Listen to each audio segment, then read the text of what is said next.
देखिए, इससे पहले जो लेक्चर हुआ था उसमें हम लोगों ने गंगा नदी तंत्र के विषय में पढ़ा था ना। अब जो है ब्रह्मपुत्रा नदी तंत्र के विषय में पढ़ने जा रहे हैं। ठीक, तो सबसे पहले क्या है कि ब्रह्मपुत्रा नदी निकलती कहाँ से है, तो हम बताएंगे मानसरोवर झील के निकट एक से निकलती। कहाँ से निकलती है? हिमालय के उत्तर में तिब्बत के पठार पर मानसरोवर झील के निकट से निकलती है। कहाँ से निकलती है? मानसरोवर झील। सीधे क्वेश्चन पूछ सकता है कि ब्रह्मपुत्रा नदी कहाँ से उद्गम होता है, तो हम बताएंगे मानसरोवर झील के निकट से होता है। ठीक है, और हिमालय के साथ साथ पूर्व की ओर बढ़ते हुए नामचा बरवा, कहाँ पे? नामचा बरवा के समीप यू टर्न लेती है। मतलब हिमालय के साथ चलती रहती है, फिर उसके बाद जब आगे बढ़ती रहती है, अरुणाचल प्रदेश के पास पहुंचने से पहले एक जगह आती है नामचा बरवा। कौन सी है? नामचा बरवा। वहाँ पे यू टर्न लेके, यू शेप लेते हुए अरुणाचल प्रदेश के अंदर प्रवेश करती है। दो बातें याद रखनी है। पहला कि ब्रह्मपुत्रा नदी कहाँ से निकलती है, तो हम बताएंगे मानसरोवर झील के निकट से। ठीक है, फिर उसके बाद मानसरोवर झील कहाँ पे? तिब्बत पे, ये तो पता ही होना चाहिए। फिर उसके बाद ये पूछेंगे कि भारत में प्रवेश करने से पहले कहाँ पे यू टर्न लेती है, तो हम बताएंगे नामचा बरवा के समीप यू टर्न लेते हुए भारत में प्रवेश करती है ब्रह्मपुत्रा नदी। ठीक है, इसके बाद देखो अरुणाचल प्रदेश में ब्रह्मपुत्रा नदी क्या है? बृहद हिमालय। हिमालय के टाइप बताएंगे, ट्रांस, बृहद, शिवालिक। तो कहाँ से प्रवेश करती है? बृहद हिमालय को काट कर एक गार्ज का निर्माण करती है, उसी से अंदर आती है। ठीक है, बृहद हिमालय को काट कर एक गार्ज का निर्माण करती है, उसको क्या कहा जाता है? दिहांग गार्ज। दिहांग गार्ज। इस वजह से अरुणाचल प्रदेश में ब्रह्मपुत्रा नदी को दिहांग नदी भी कहा जाता है। ठीक है, अरुणाचल प्रदेश में दो सहायक नदियां, एक का नाम दिबांग, एक का नाम लोहित। कौन सी? दिबांग और लोहित। किससे मिलती है? आके दिहांग से। दिहांग यानी ब्रह्मपुत्रा नदी से। कहाँ पे मिलती है? अरुणाचल प्रदेश में। तो अब ये पूछ सकता है कि अरुणाचल प्रदेश में ब्रह्मपुत्रा नदी से मिलने वाली दो सहायक नदियों कौन कौन सी हैं, तो बताएंगे दिबांग और लोहित। गार्ज कहाँ पे बनाती है? बृहद हिमालय को काट के दिहांग गार्ज बनाती है। इस वजह से ब्रह्मपुत्रा नदी को दिहांग नदी भी कहा जाता है। कहाँ पे? अरुणाचल प्रदेश में। इसके बाद क्या होता है? ये असम की घाटी में प्रवेश करती है। असम की घाटी में समतल मैदान में प्रवेश करती है। कौन सी नदी की बात हो रही है? ब्रह्मपुत्रा नदी की बात प्रवेश करती है। असम में सदिया, सदिया जगह है, से लेकर धुबरी, सदिया से लेकर धुबरी तक ब्रह्मपुत्रा नदी पूर्व से पश्चिम की ओर रैम घाटी में प्रवाहित होती है। रैम घाटी मतलब ऐसे से चलती है। रैम घाटी है, कहाँ पे है? असम में है। क्वेश्चन ये भी पूछ सकता है कि रैम घाटी कहाँ पे है, तो हम बताएंगे असम में है। तो जो ब्रह्मपुत्रा नदी है, सदिया से लेकर धुबरी तक ब्रह्मपुत्रा नदी पूर्व से पश्चिम की ओर, पूर्व से पश्चिम की ओर रैम घाटी में प्रवाहित होती है। इस घाटी के उत्तर में क्या है? हिमालय है। रैम घाटी के उत्तर में हिमालय है, और दक्षिण में क्या है? शिलोंग का पठार है। शिलोंग का पठार दक्षिण में है, और हिमालय कहाँ है? नॉर्थ में, यानी उत्तर में है। किसके? रैम घाटी के। रैम घाटी में कौन सी नदी प्रवाहित हो रही है? ब्रह्मपुत्रा नदी।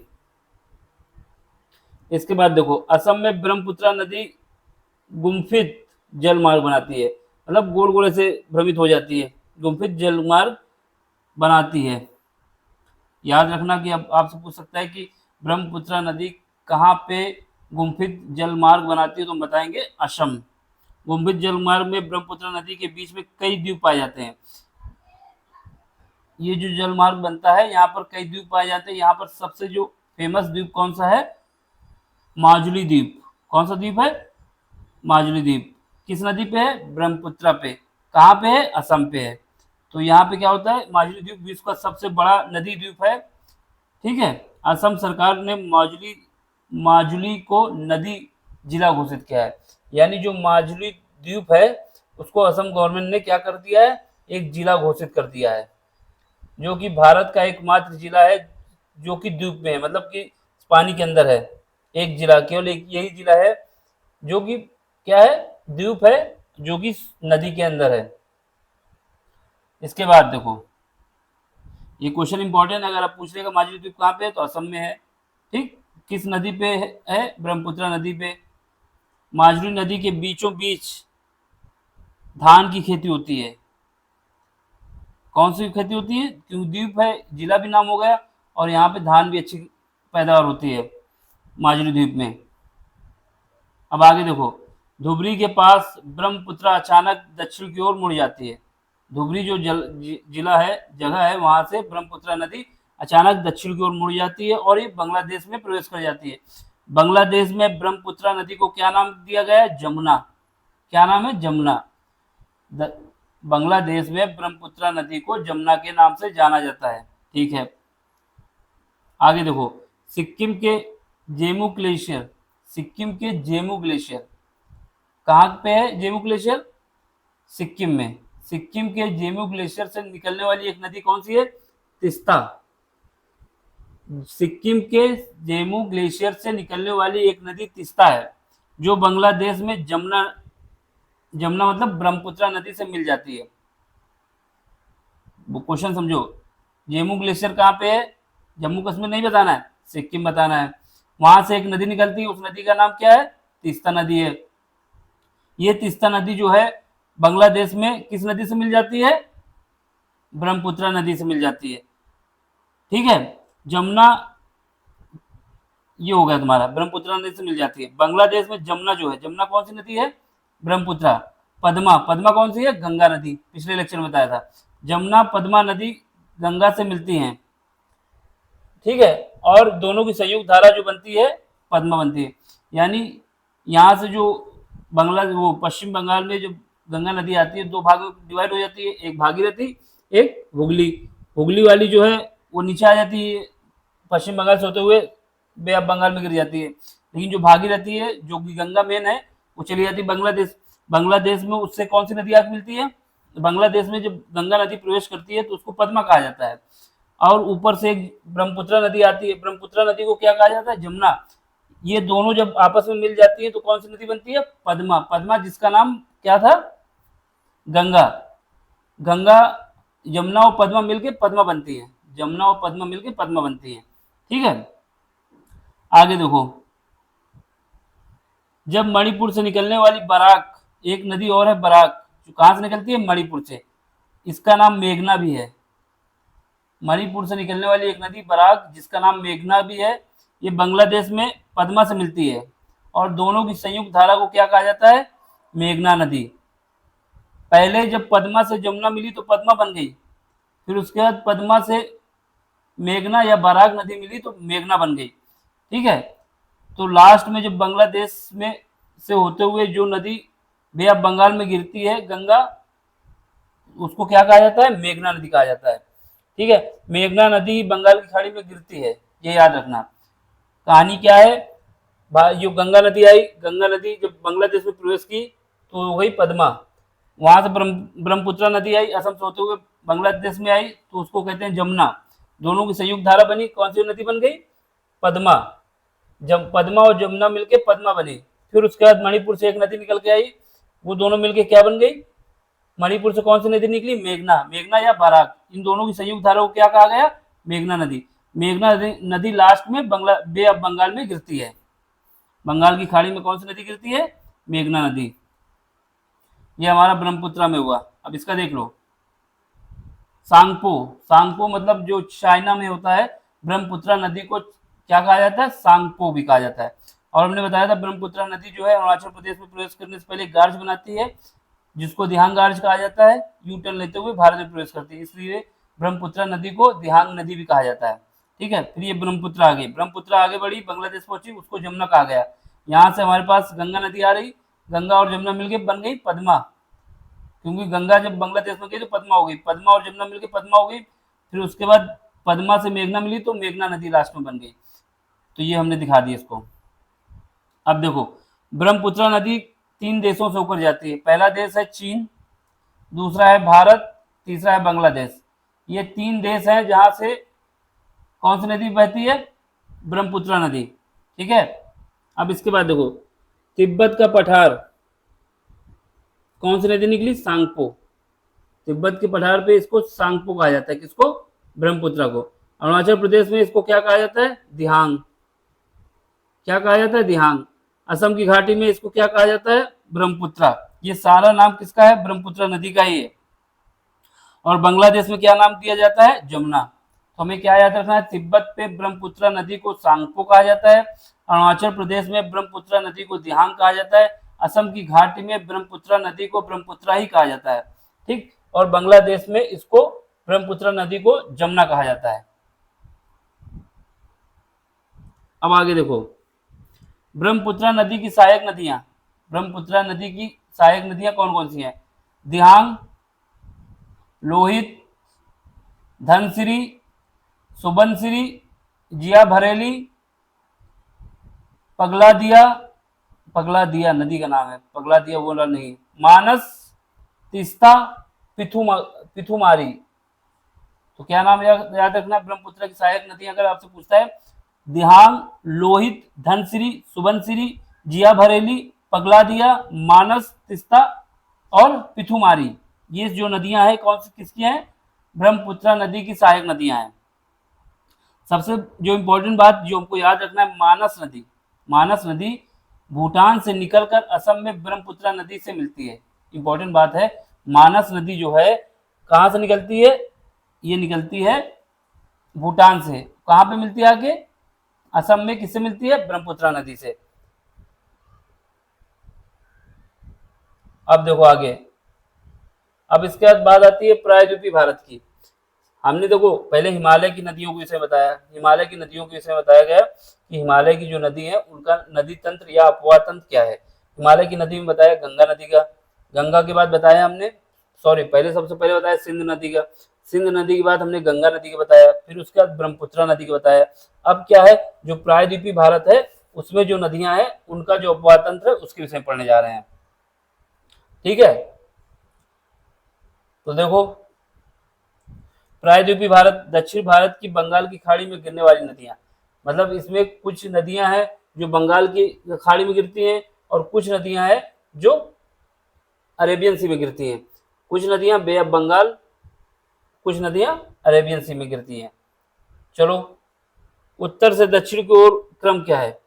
जो नदी बंगाल की खाड़ी में गिरती है उनका उत्तर से दक्षिण की ओर क्रम क्या है? क्योंकि नॉर्थ से साउथ की ओर आएंगे ना नीचे नीचे, तो उनका क्रम क्या है? उत्तर में सबसे जो ऊपर है प्रायद्वीपीय भारत की नदी जो उत्तर में है दामोदर नदी है। कौन सी नदी? दामोदर। फिर उसके बाद स्वर्ण रेखा, फिर वैतरणी, फिर ब्राह्मणी, फिर हाँ पहले दामोदर, स्वर्ण रेखा, वैतरणी, ब्राह्मणी, महानदी, गोदावरी, कृष्णा, पेन्नार, कावेरी, वैगई, ताम्रपाली, ताम्रपाली। कितनी नदी हो गई? ये जितनी नदियों के नाम हम ले रहे हैं ये सब नदियां जो हैं बे ऑफ बंगाल पे अपना पानी गिराती हैं। सबसे पहले बात आती है दामोदर नदी, फिर उसके बाद नंबर आता है, इनका सीक्वेंस याद रहना चाहिए ऐसे ही, दामोदर, स्वर्णरेखा, वैतरणी, ब्राह्मणी, महानदी, गोदावरी, कृष्णा, पेन्नार, कावेरी, वैगई, ताम्रपाली। ठीक, ये सीक्वेंस है इनका, ये हमने सीक्वेंस से ही लिखा हुआ है इसमें। ठीक है, अब आगे देखो, इसके बाद बात आती है कि स्वर्णरेखा नदी क्या है। ये सारी नदी हम जो बता रहे हैं अभी कौन सी बता रहे हैं? बे ऑफ बंगाल में जो अपना पानी गिराती, कहाँ की है? प्रायद्वीपीय भारत की है। उसमें सबसे पहली नदी जो हम पढ़ने जा रहे हैं वो स्वर्णरेखा के विषय में पढ़ने जा रहे हैं। स्वर्णरेखा के विषय में पढ़ने जा रहे हैं कि ये नदी जो है कहाँ से निकलती है। तो झारखंड की राजधानी रांची, रांची के पास से निकलती है। कौन सी नदी? नदी का नाम है स्वर्णरेखा। कहाँ से निकलती है? झारखंड की जो राजधानी या कैपिटल है रांची, रांची के पास से निकलती है और उड़ीसा के तट पर अपना मुहाना बनाती है। उड़ीसा के तट पे अपना मुहाना बनाती है, मतलब वहां से फिर उसके बाद पानी बे ऑफ बंगाल में छोड़ देती है। छोटा नागपुर पठार की औद्योगिक इकाइयां से निकलने वाले रासायनिक अपशिष्टों के कारण स्वर्णरेखा नदी में गिरावट आई। मतलब देखो ये हुआ है कि स्वर्णरेखा की नदी के किनारे बहुत सी फैक्ट्रियां बना दी गई हैं। फैक्ट्रियां बनाने के कारण वहाँ पर जो रासायनिक होता है वो सीधे नदी में प्रवाहित किया जाता है। इससे उस नदी में रहने वाले जो मछली, मगरमच्छ जो भी हैं वो दूषित हो गए। उससे क्या हुआ? वो मर भी गए, काफ़ी नुकसान हुआ। क्या हुआ? ये नदी जो है हमारी स्वर्णरेखा नदी, ये फैक्ट्रियों की वजह से दूषित नदी कहलाने लगी।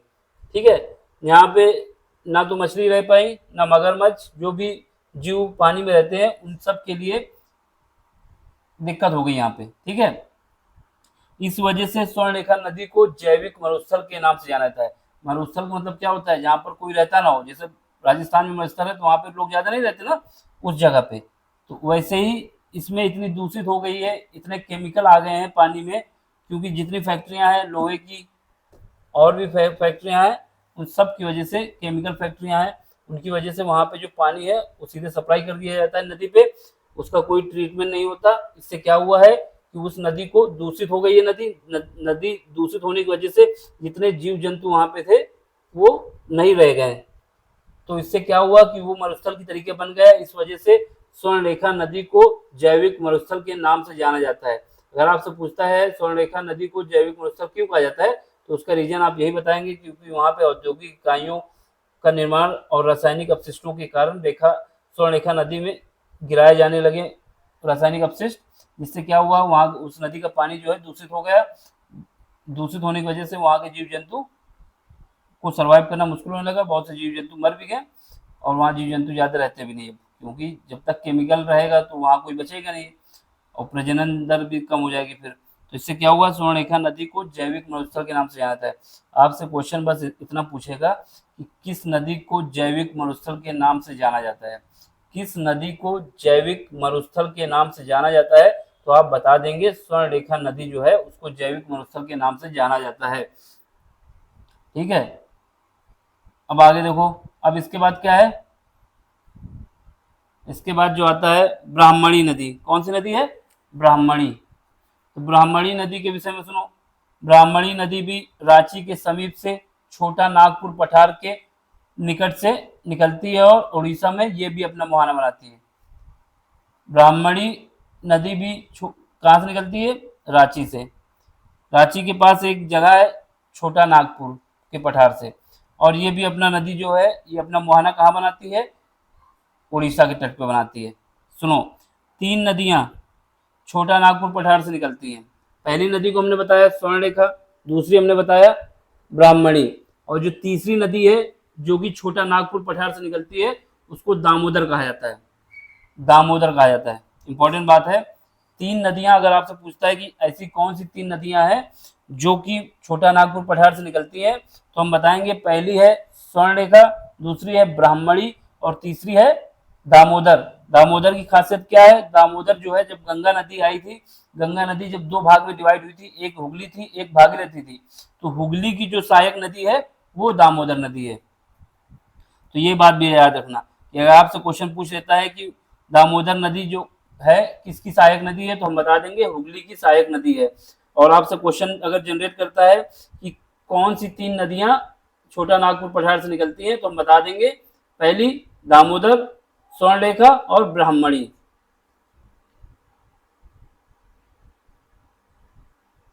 अब देखो महानदी के विषय में सुन लो।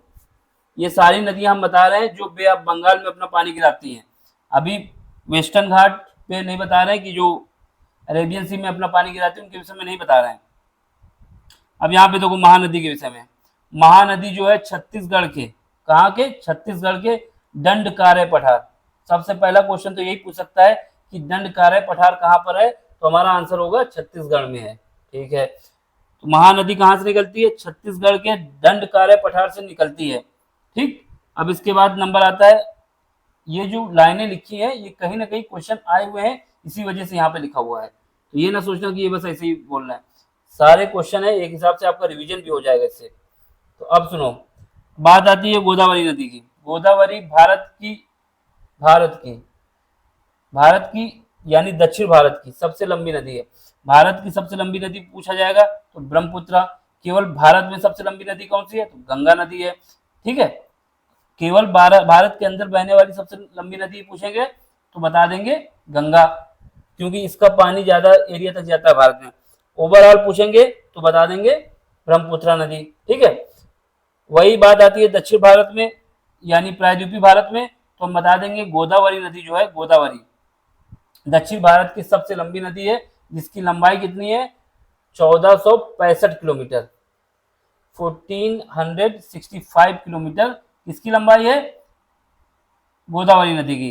ठीक है, गोदावरी नदी को ही बूढ़ी गंगा कहा जाता है। कौन सी गंगा? बूढ़ी गंगा। इसके बाद क्या नंबर आता है? इसके बाद आता है पश्चिमी घाट। पश्चिमी घाट पहाड़ी पर स्थित नासिक के त्र्यंबक त्र्यंबक नामक स्थान से, मतलब ये जो स्थान है जहां से हमारे गोदावरी निकलती है, नासिक के त्र्यंबक नामक स्थान से निकलती है। कौन सी नदी निकलती है? गोदावरी। कहाँ से निकलती है? पश्चिमी घाट से। पश्चिमी घाट से निकलती है। पश्चिमी घाट में नासिक के पास एक त्र्यंबक नामक स्थान है जहां से गोदावरी नदी निकलती है। गोदावरी नदी को ही बूढ़ी गंगा कहा जाता है, ये हमने बताया। गोदावरी नदी 3 राज्यों से प्रवाहित होती है। इंपॉर्टेंट है, क्वेश्चन पूछता है कि गोदावरी कितने राज्यों से प्रवाहित होती है, तो हम बताएंगे 3 राज्यों से। पहला है महाराष्ट्र, तेलंगाना, आंध्र प्रदेश। ठीक, महाराष्ट्र, तेलंगाना, आंध्र प्रदेश, ये 3 राज्य है जहां से गोदावरी नदी प्रवाहित होती है। महाराष्ट्र, तेलंगाना और आंध्र प्रदेश। ठीक है, अब इसके बाद आता है कि सहायक नदियां। गोदावरी की सहायक नदियां कौन कौन सी है? तो गोदावरी की जो सहायक नदियां हैं, प्रवरा, प्रवरा, पूर्णा, वेनगंगा, पेनगंगा, प्राणहिता, इंद्रावती, मंजीरा, ये नदियां जो हैं किसकी सहायक नदियां हैं?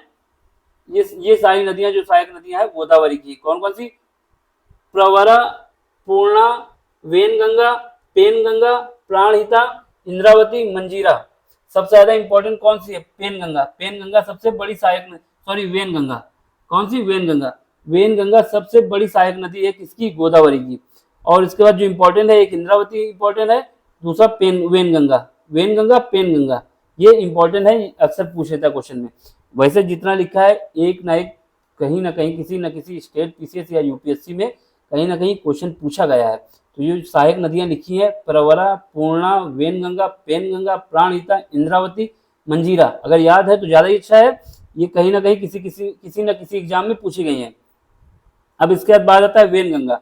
वेनगंगा जो है गोदावरी की सबसे बड़ी सहायक नदी है। क्या है? सबसे बड़ी सहायक नदी। अब आपसे क्वेश्चन पूछता है, क्वेश्चन पूछेगा कि गोदावरी नदी की सबसे बड़ी सहायक नदी कौन सी है, तो हम बता देंगे वेनगंगा। कौन सी? वेनगंगा।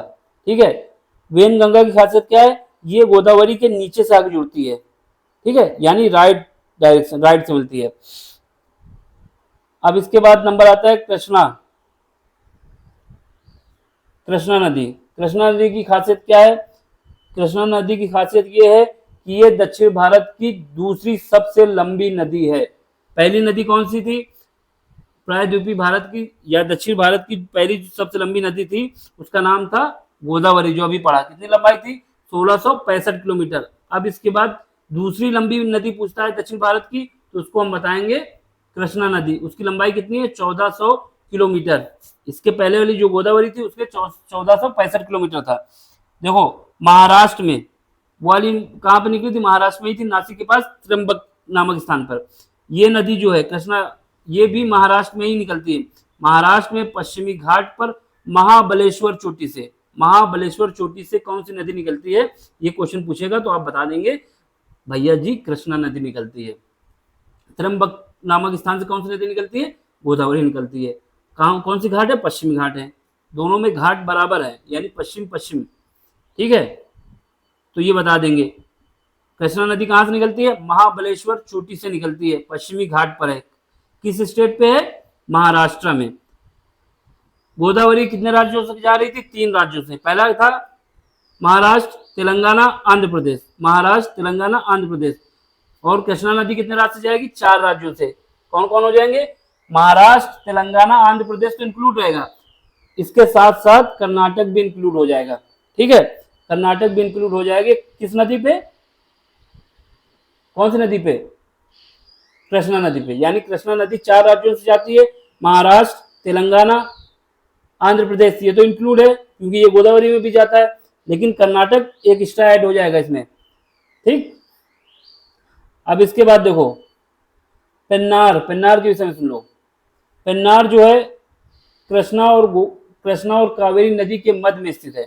यानी कावेरी नदी नीचे है, पहले कृष्णा, फिर पेन्नार, फिर कावेरी। कृष्णा, पेन्नार, कावेरी। ये सीक्वेंस भी क्वेश्चन पूछ सकता है कि नॉर्थ में कौन है, साउथ में कौन है।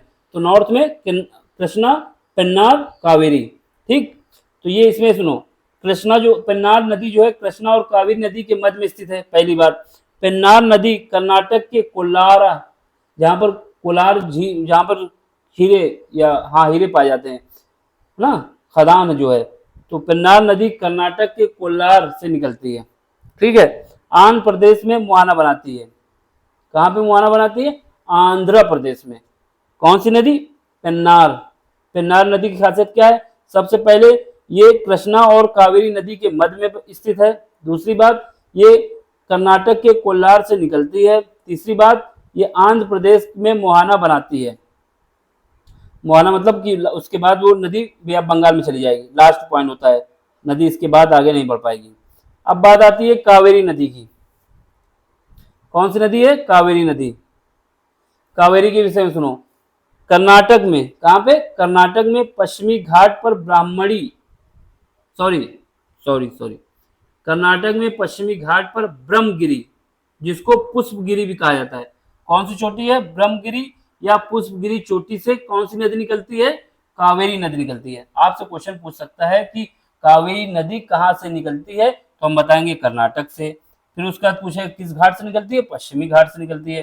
फिर उसके बाद पूछेगा किस चोटी से निकलती है, तो ब्रह्मगिरी या फिर पुष्पगिरी, ब्रह्मगिरी या पुष्पगिरी, याद रखना, ब्रह्मगिरी या पुष्पगिरी, बार बार जोर देने का मतलब है कि याद हो जाए, ब्रह्मगिरी या फिर पुष्पगिरी, ठीक है, से निकलती है। दक्षिण भारत की गंगा या दक्षिण गंगा भी कहा जाता है। देखो, अगर दक्षिण भारत की बूढ़ी गंगा कहना है तो हम बता देंगे गोदावरी को। दक्षिण भारत की बूढ़ी गंगा अगर हमको कहना है तो हम बता देंगे गोदावरी है भैया। ठीक है, अगर आपसे पूछता है कि कौन सी नदी है दक्षिण भारत की जिसको गंगा कहा जाता है, तो बता देंगे कावेरी, क्योंकि कावेरी नदी को पवित्रता के आधार पर भी गंगा कहा जाता है और वैसे भी दक्षिण भारत की गंगा कहा जाता है। लेकिन सबसे बूढ़ी अगर लगा देता है सब, दक्षिण भारत की बूढ़ी गंगा किसे कहा जाता है, बूढ़ी बूढ़ी, तो बता देंगे गोदावरी। ठीक है, इसके बाद क्या है, कावेरी नदी पवित्रता के आधार पर, बताया नहीं कि ये पवित्रता के आधार पर इसको गंगा कहा जाता है। इसमें सुनो क्या लिखा है, कावेरी नदी पवित्रता के आधार पर घाटी को दक्षिण भारत का धान का कटोरा भी कहा जाता है। यानी इसकी पवित्रता की वजह से इसको पहले तो दक्षिण भारत की गंगा कहा गया, फिर उसके बाद नॉर्मली भी गंगा कहा गया इसको दक्षिण भारत की, लेकिन बूढ़ी शब्द आया तो हमने बता दिया गोदावरी है। यहाँ पे क्या होता है, धान ज्यादा उपजाऊ होता है और इसकी मानता है, इसकी वजह से इसको पवित्रता के आधार पर कावेरी नदी का जो क्षेत्र है जहाँ पर धान उगता है उसको, उसकी घाटी, मतलब धान घाटी में जिस उगता है उस घाटी को धान का कटोरा कहा जाता है। ठीक है, कावेरी नदी की घाटी को दक्षिण भारत का धान का कटोरा कहा जाता है। रीजन वही है कि ये पवित्र नदी है। ठीक, अब इसके बाद बात आती है कावेरी नदी। कावेरी नदी दक्षिण भारत की एकमात्र नदी है, जहां पर एकमात्र लिख के आ जाता है ना, ये इंपॉर्टेंट होता है। ये एक ऐसी नदी है जिसमें वर्ष भर जो है पानी रहता है, बाकी नदियां सूख जाती हैं, लेकिन ये नदी ऐसी है जिसमें वर्ष भर जल बना रहता है, जल की पर्याप्त मात्रा बनी रहती है। मतलब सूखने का मतलब ये नहीं कि अब बोल दो गोदावरी नदी सूख गई, सूखती नहीं है, पानी कम हो जाता है, लेकिन ये नदी ऐसी है जो कि साल भर इसमें पानी बना रहता है और उसमें ज़्यादा कमी नहीं आती है। ठीक है, तो ये भी याद रखना होगा, जहाँ पर एकमात्र शब्द लिख के आ जाता है ना, ये अपने आप में क्वेश्चन इंपॉर्टेंट हो जाता है। अब देखो, अब बात आएगी वैगई। कौन सी नदी, वैगई। ये सारी नदियां जो हम अभी तक बता रहे हैं ऐसे जाते हुए बे ऑफ बंगाल में अपना पानी गिरा रही हैं। ठीक है, कहाँ पे गिरा रही है, बे ऑफ बंगाल पे। फिर उसके बाद वैगई की बात आती है। वैगई नदी तमिलनाडु में वर्षुनाथ पहाड़ी से निकलती है। अब आपसे केवल क्वेश्चन पूछ लेगा भैया वैगई नदी कहाँ पे है, तो वैगई नदी जो है, वैगई नदी जो है तमिलनाडु में है। ठीक है, तमिलनाडु से निकलती है। उसके बाद कहाँ से निकलती है, तो वर्षुनाथ पहाड़ी से निकलती है। कौन से, वर्षुनाथ पहाड़ी से निकलती है। कौन सी नदी है, वैगई। पाक स्टेट, जिसको रामेश्वरम के पास स्थित है, पर अपना मुहाना बनाती है। वैगई नदी पाक स्टेट में रामेश्वरम के पास अपना मुहाना बनाती है। ठीक है, अब बात आता है ताम्रपाली। तो इसमें सुन लो, ताम्रपाली में सुन लो, इसमें क्या है, कार्डमम, इलायची के लिए फेमस है। कार्डमम की पहाड़ी अगस्ता मलई की चोटी से निकलती है। ताम्रपाली नदी जो है कार्डमम पहाड़ी की अगस्ता मलई चोटी से निकलती है। मन्नार की खाड़ी में अपना जल गिराती है। कहाँ पे अपना जल गिराती है? मन्नार की खाड़ी में। कौन सी नदी है? ताम्रपाली। कहाँ से निकलती है? अगस्ता मलई की चोटी से निकलती है। कौन सी पहाड़ी से? कार्डमम पहाड़ी। तो कार्डमम पहाड़ी कहाँ पे है? दक्षिण भारत में है, तमिलनाडु के पास है, तमिलनाडु में है। ठीक है, इसके बाद ये इससे कौन सी नदी निकलती है? ताम्रपाली। ठीक है, अब इसके बाद जो नदियां बची हैं हमारे पास, ये बची हैं दक्षिण भारत की अरब सागर में गिरने वाली नदियां।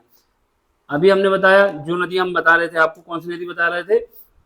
ऐसी नदी बता रहे थे जो कि बे ऑफ बंगाल में अपना जल गिरा रही थी। अब उन नदियों के बारे में पढ़ने जा रहे हैं जो नदी जो है अपना जल Bay of Bengal Bay of Bengal में ना गिरा के अरेबियन सी में गिराती है। अरेबियन सी मतलब समझ गए हो, गुजरात की तरफ जो एरिया है, पश्चिमी घाट की तरफ है। ठीक है, सुन लो, पहले इनका क्रम सुन लो, कौन सी नदी है। जैसे उसमें बताया था, क्रम वही रहेगा, नॉर्थ से साउथ, उत्तर से दक्षिण। ठीक है, सबसे पहले नदी आती है लूनी, फिर उसके बाद आती है साबरमती, फिर माहे, फिर नर्मदा, फिर तापी। लूनी, साबरमती, माहे, नर्मदा, तापी, मांडवी, ज्वारी, श्रावती, गंगवेली, पेरियार, भरतपूजा।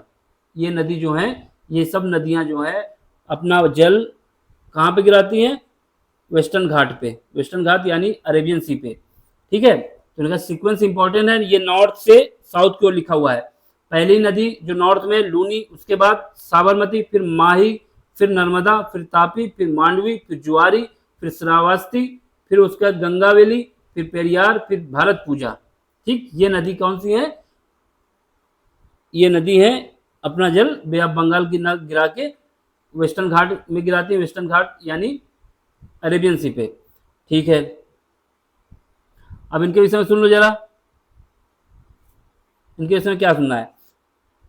इनके विषय में सुनना है कि भारत की 4 नदियां खंबात की खाड़ी में अपना जल गिराती हैं। देखो, सारी नदी एक जगह तो जाएंगी नहीं, जैसे उसमें था कुछ उड़ीसा की तरफ गिरा रही थी, फिर आंध्र प्रदेश की तरफ, फिर तमिलनाडु की तरफ आ गए। ऐसे ही ये नदियां जो है ना, ये अपना जो जल गिराती हैं, इनमें से 4 नदियां जिनका नाम साबरमती, माहे, ये लटक रहा है, ऐसा करते हैं, इसको यहीं पे स्टॉप कर देते हैं। इसके आगे का जो है वो आगे करा देंगे, क्योंकि ये हैंग कर रहा है, पता चले पूरा वीडियो ही मेरा जो बनाया गया वो मेहनत ख़त्म हो जाए। तो देख लेते हैं ज़रा,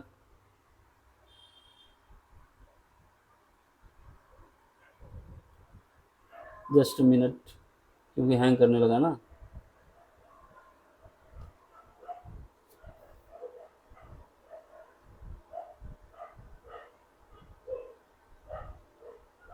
अगले लेक्चर में पूरा करा देंगे।